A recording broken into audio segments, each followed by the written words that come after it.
పాత బాకీలే 3,000 కోట్లు ఉన్నాయి. అవన్నీ తీర్చాలి, మళ్ళీ మీకు ఇవ్వాలి.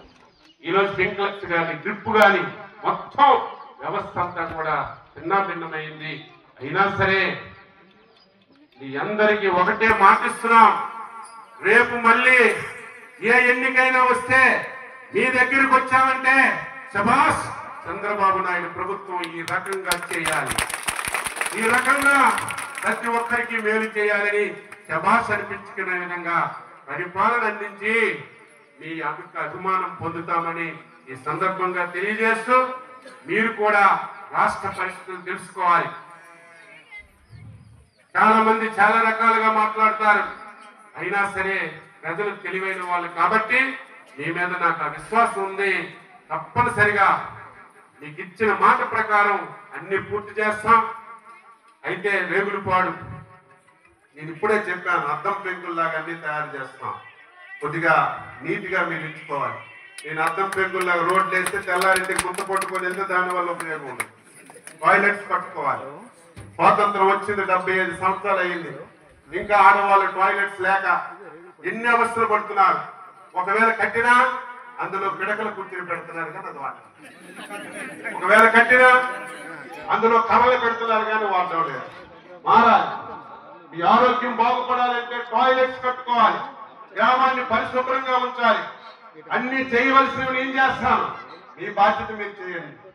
ఈరోజు తాగడానికి నీళ్లు 80 సంవత్సరాలు అయింది, తాగడానికి నీళ్లు ఉండవు. వేసవకాలం వస్తే బోర్లు ఎండిపోతున్నాయి.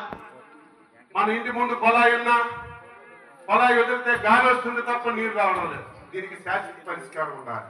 70,000 కోట్ల రూపాయలు అవసరమైతే అప్పు తెచ్చైనా ఈ రాష్ట్రంలో శాశ్వతమైన మంచినీరు ప్రతి ఇంటికి ఇవ్వాలని, అందులో మన నియోజకవర్గానికి హిరమండలం నుంచి నీరు తెచ్చి బొంతు దగ్గర ట్యాంక్ కట్టి అక్కడి నుంచి మన నియోజకవర్గానికి ఎస్యూడ్ వాటర్, ఎంత ఎండ అయినా ఎంత ఇబ్బంది అయినా 24 గంటలు ప్రతి ఇంటికి నీరిచ్చే విధంగా ఒక ప్రణాళిక వేశాను.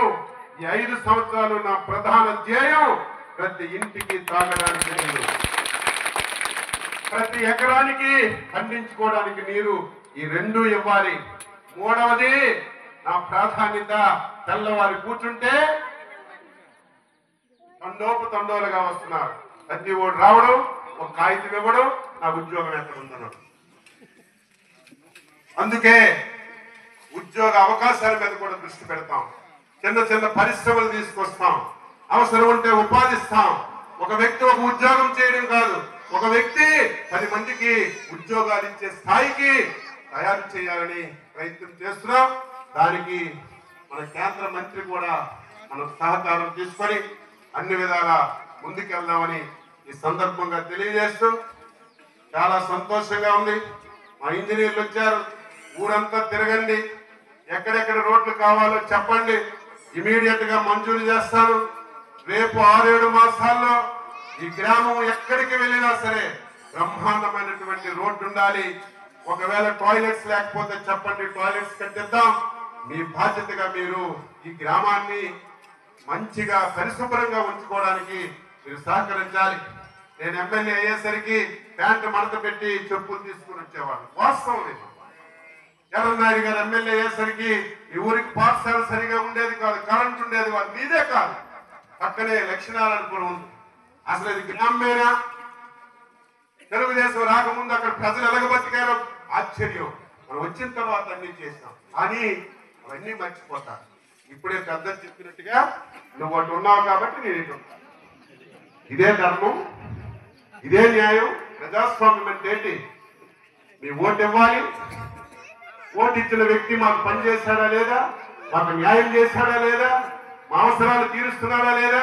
ఒకవేళ ఈయనకంటే ఇంకెవరైనా మంచి పనులు చేస్తామంటే వారికి సహకరించారంటే తప్పు పట్టవలసిన అవసరం లేదు.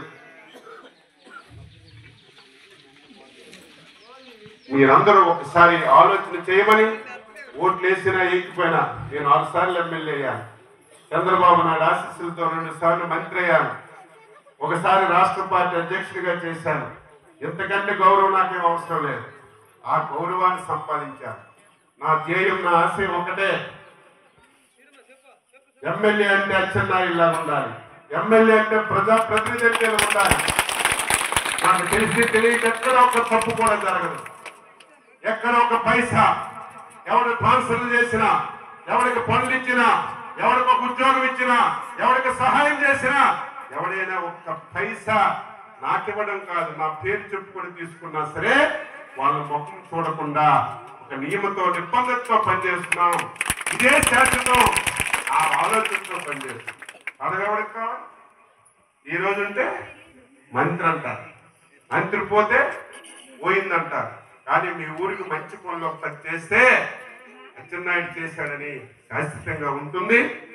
ఆ ఆలోచనతోనే నేను పనిచేస్తానని మీ అందరికీ తెలియజేస్తూ ఈ 4.5 సంవత్సరాలు మొత్తం శక్తిని యుక్తిని ఉపయోగించి రామ్మోహన్ నాయుడు సహాయం తీసుకొని ఈ నియోజకవర్గాన్ని అన్ని విధాల అభివృద్ధి చేసి మీ అభిమానం పొందుతారని ఈ సందర్భంగా తెలియజేస్తూ మీ ఊరు రావడం చాలా ఆనందం. ఎప్పుడు వస్తాను, ఏదో సందర్భంలో వస్తానంటే అనుకోకుండా మన గోశాల పిలిచింది, మీ అందరితో మాట్లాడే అవకాశం వచ్చింది. ఈ సందర్భంగా మీ అందరికీ అభినందిస్తూ సెలవు తీసుకుంటున్నాం. జై హింద్, జై జన్మభూమి. రైతుకి రైతు భరోసా కూడా ఇస్తాం. రేపు ఇన్స్టాల్మెంట్ కేంద్రం ఎప్పుడు ఇస్తే అప్పుడు, రేపు ఇస్తే రేపు, ఎల్లుండి ఇస్తే ఎల్లుండి, వచ్చే నెలలో ఇస్తే వచ్చే నెల, కేంద్రం ఇచ్చే రోజే మేము ఇవ్వాల్సిన డబ్బు కూడా కలిపి మీకు రైతు భరోసా అన్నదాత సుఖీభవ అనే పేరుతో మీ రైతులకి డబ్బులు ఇచ్చే కార్యక్రమం చేస్తాం. ఇక మా ఆడవాళ్ళు ఉన్నారు, స్కూల్కి పిల్లలకు పంపిస్తే 15,000 వచ్చేది, ఇంకెవడం లేదేంటని చూస్తున్నారు. జగన్మోహన్ రెడ్డి లాగా ఎన్నికల ముందు మోసం చేసి మాటలు చెప్పడం కాదు. 2019లో చెప్పాడు, ఏమమ్మా మీ పిల్లలు ఎంతమంది ఉంటే అంతమంది బడికి పంపించండి, ఒకరున్నా ఇద్దరు ముగ్గురున్నా ఒక్కొక్కరికి 15,000 ఇస్తారని జగన్మోహన్ రెడ్డి చెప్తే మనం ఓట్లేస్తాం. అధికారంలోకి వచ్చిన తర్వాత 5 సంవత్సరాల్లో 3 సంవత్సరాలు ఇచ్చాడు, 2 సంవత్సరాలు ఇవ్వలేదు. ఒక సంవత్సరం 15,000 ఇచ్చాడు, ఒక సంవత్సరం 14,000 ఇచ్చాడు, ఒక సంవత్సరం 13,000 ఇచ్చాడు. మాట్లాడితే బటన్ నొక్కారని మాటలు చెప్తున్నాను. మేము అలా కాదే, మాకు ఓట్లేయండి, ఒకరుంటే 15,000, ఇద్దరుంటే 30,000, ముగ్గురుంటే 45,000 ఇస్తామని చెప్తాం. ఇస్తాం. చేతుల్లో డబ్బులు లేకపోయినా ఈ రాష్ట్రంలో చాలా సమస్యలున్నా ఇచ్చిన మాట నిలబెట్టుకోవాలి. నాయకుడంటే చంద్రబాబు నాయుడు అని చెప్పుకోవాలని పని చేస్తున్నాం. అందుకే రేపు జూన్ 12న స్కూల్ తెరుస్తారు. స్కూల్ తెరిచే ముందే 10 రోజులు 15 రోజుల ముందే మీ అకౌంట్ లో ఒక్కొక్క పిల్లవాడికి 15,000 ఇచ్చిన తర్వాతే స్కూల్ తెరిచే కార్యక్రమం తీసుకుంటాం. దానికి ఎంత డబ్బు అవుతుందో మీకు తెలియాలి కదా. జగన్మోహన్ రెడ్డి ఒక పిల్లవాడికి 13,000 14,000 ఇస్తే 2,500 కోట్లు ఒక సంవత్సరానికి రాష్ట్ర ప్రభుత్వానికి ఖర్చు అయ్యేది. ఎంత? 2,500 కోట్లు. మేము రేపు ఈ పథకం ఇస్తే మాకెంత ఖర్చు అవుతుందో తెలుసా? సంవత్సరానికి 8,500 కోట్లు. ఒకరు కాదు, ఇద్దరు కాదు, ముగ్గురు కాదు. చంద్రబాబు నాయుడు కొత్త విధానం తీసుకున్నారు. జనాభా తగ్గిపోతుంది, యువకులు తగ్గిపోతున్నారు. కొన్ని దేశాలైతే ఆందోళన చెందుతున్నాయి. మా దేశం ఏమైపోతుంది? అందరూ ముసలి వాళ్ళే. ముసలి వాళ్ళు చనిపోతే పనిచేసినోడు ఎవడు, దేశాన్ని బాగు చేసినోడు ఎవడని చాలా దేశాలు ఆందోళన చెందుతున్నాయి. మన చంద్రబాబు నాయుడు విజనున్న నాయకుడు ముందే గ్రహించి, అమ్మా మీరు ఎంతమందికైనా కాయండి, అంతమందికి నేను న్యాయం చేస్తాను. మీకు తెలుసో లేదో, మొన్నటి వరకు పంచాయతీ ఎన్నికల్లో పోటీ చేయాలంటే 2 పిల్లల కంటే ఎక్కువ ఉంటే పోటీ చేయడానికి అర్హత లేదు. కోఆపరేటివ్ డైరెక్టర్ పోటీ చేయాలంటే 2 పిల్లలే ఉండాలి. ఎంపీటీసీకి చేయాలంటే 2 ఉండాలి. మేము వచ్చిన తర్వాత ఆ చట్టాన్ని తీసాం. ఇప్పుడు ఎక్కువ మంది ఎంతమంది కాస్తే వాళ్ళే పోటీ చేయడానికి అర్హత. ఎందుకు? జనాభా పెరగాలి. అసలు దేశానికి సంపద జనాభా. అందులో ఏ దేశంలో అయినా యువకులు ఎక్కువగా ఉంటే ఆ యువకులే ఈ దేశానికి సంపద. రేపు భవిష్యత్తులో ఈ బాధలు వస్తాయని, ఈ కష్టాలు వస్తాయని ముందే గ్రహించి ఈ కార్యక్రమాన్ని చేస్తున్నాం. అందుకే రేపు స్కూళ్లు తెరిచిన సమయానికి మీ అకౌంట్ లో డబ్బులేసి యూనిఫామ్ ఇచ్చి పుస్తకాలు ఇచ్చి అన్ని మీ చేతిలో పెట్టే కొత్తగా టీచర్ పోస్ట్ ఇచ్చి మీ స్కూల్ తెరుస్తాం. ప్రైవేట్ పాఠశాలలన్నీ బాగుపడ్డాయి. ప్రభుత్వ పాఠశాల మొత్తం ఎక్కడైనా విన్నామా? మన ఊర్లో కుయ్యి మన ఇంటి ముందుకు తెచ్చి బియ్యం ఇస్తున్నాం. మనం అడిగామా? ఈ చివరి నుంచి ఆ చివరికి నడిచి వెళ్ళామా?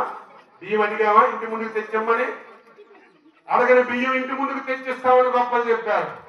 మన ఊర్లో పిల్లలుంటే ఆ పిల్లవాడు ఊర్లో చదువుకోవడానికి అవకాశం లేదు, పక్క ఊరికి వెళ్ళాలి. పిచ్చోడు కాకపోతే చెప్పండి, 1, 2, 3 చిన్న పిల్లలు 2 కిలోమీటర్లు 3 కిలోమీటర్లు గంటలు దాటి పక్క ఊరికి వెళ్ళి చదువుకోవాలి. మొత్తం స్కూళ్ళన్నీ ఎత్తేసారు. వాడు ఎత్తేసాడు. అసలు బుర్రుండుగా లేదు. నాకే ఆశ్చర్యం. ఒక ఊర్లో ఒక స్కూల్ ఉంటే ఆ స్కూల్కి శక్తిసమం చేశాడు, మంచి రంగులు వేశాడు, ఫ్యాన్లు బిగించాడు. పోనీ మంచిదే కదా, ఫ్యాన్లు బిగించాడు, శక్తిసమాలు వేశాడు, రంగులు వేశాడు. ఇవన్నీ వేసిన తర్వాత తాళం వేసి స్కూల్ ఎత్తేసాడు.